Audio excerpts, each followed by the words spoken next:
Yeah, when it comes to weather like we're going to experience over the next few days, it goes from being uncomfortable to a dangerous situation if you're found stranded roadside. So AAA recommends that you always keep a road safety kit with you in your vehicle, and that is supplies to help you keep comfortable and safe until help can arrive, or potentially some supplies that can help you get out of the tangle that you're in and get you moving on the road. So definitely want to have some warm clothing, hats, mittens, have a blanket with you.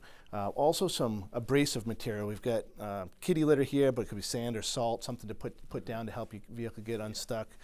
A collapsible shovel.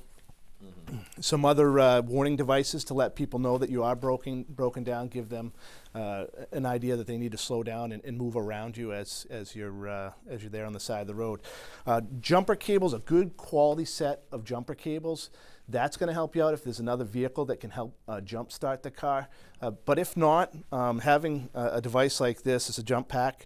It's one that you can jump start the car on your own. But it really is important that you take a look at the owner's manual and understand that jump starting procedure for the vehicle, because with all the technology in cars today, some cars have different methods in which you need to abide by to make sure that you don't damage the electrical components. Definitely. So you break down, you don't have this. You don't have jumper cables or that. Maybe you have a blanket, maybe you just have a warm coat on. What's the recommendation? Yeah, you want to definitely, if you can, keep the car running. You're monitoring your gas levels.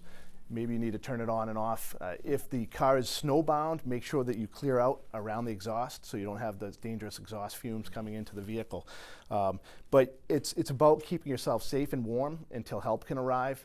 And really important is having a cell phone with you that has a charged battery and or a charger that you can maintain the battery of your cell phone while you're waiting for help to arrive. All right, so we were talking about the battery a second ago, obviously, and those loads, right? When you're at home, right, your car battery is gonna still be impacted by this cold weather. Right. Yeah. So batteries are ideal at about 80 degrees.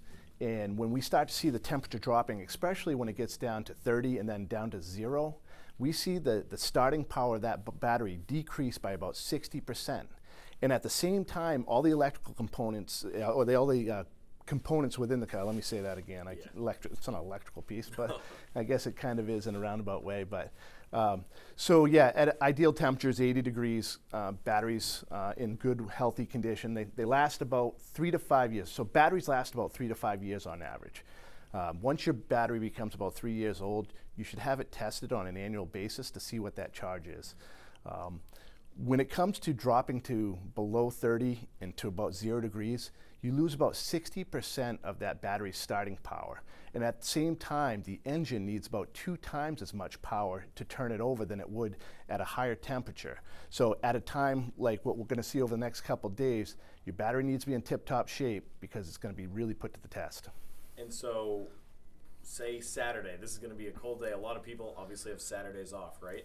Can you talk about that? Yeah. Can you explain, hey, maybe get out of the house for a couple minutes if you can? Right. It's important to know the health of your battery and try to maintain the health of the battery. So they're going to last on average about 3 to 5 years.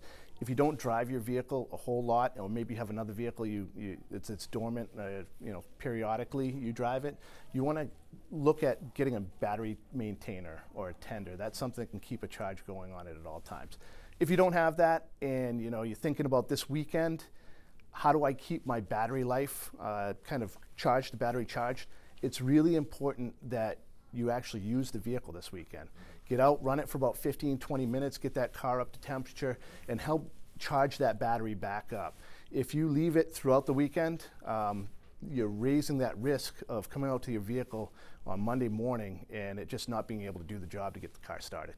Then you're late for work, so Saturday, if you're watching movies all day, maybe hit pause for a couple minutes. And what you said, run it for at least 15, 20 minutes or so? Yeah, when it comes to the battery health and charging, when the vehicle is running, it's charging the battery.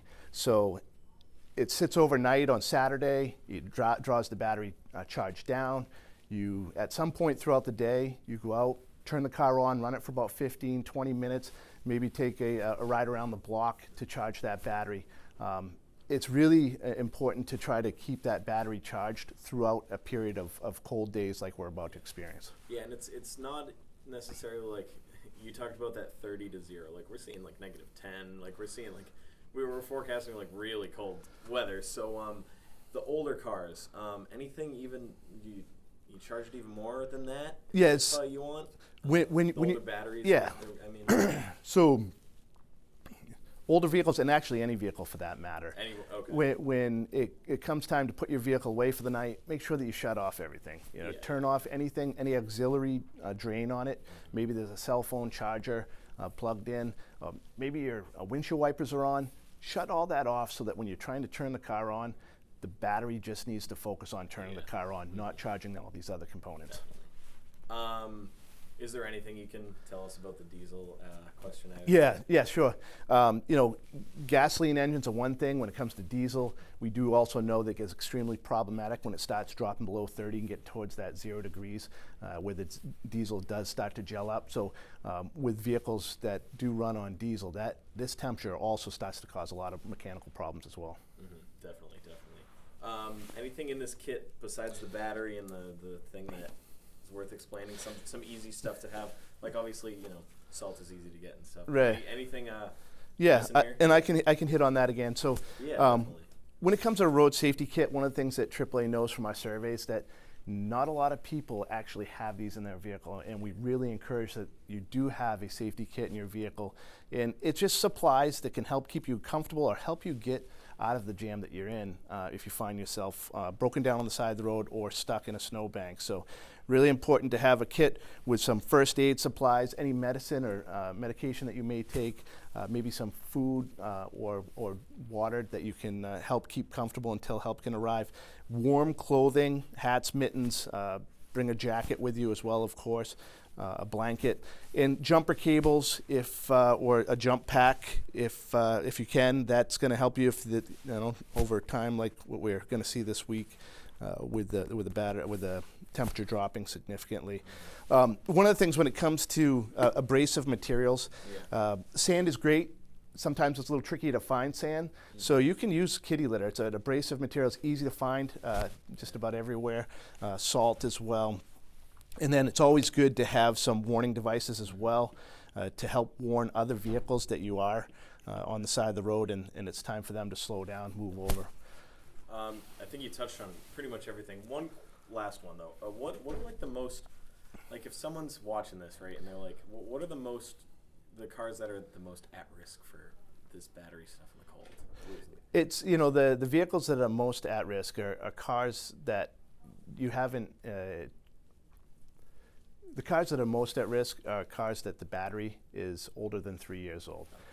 When it comes to batteries, that life is about 3 to 5 years. After that 5 years, it really gets to that point where you're not quite sure if it's going to be able to do the job anymore. So it's important to have your battery tested. It might last a number of years after that, but it really depends on the use of the vehicle, how often it's being used, the charge. Another really important thing to consider too is a couple of things that are really adverse to battery health is vibration. So make sure the battery is locked down, secure inside the engine compartment, that there's no corrosion on the terminals. You can clean those. That's a nice DIY. You can clean the terminals off, make sure the terminals are tight, the connections are tight, and any also overall dirt or dust, clean the battery. So make sure that it's clean, make sure that it's tight, and that's going to improve the overall lifespan of that battery. Thank you for this. Appreciate it. Yeah.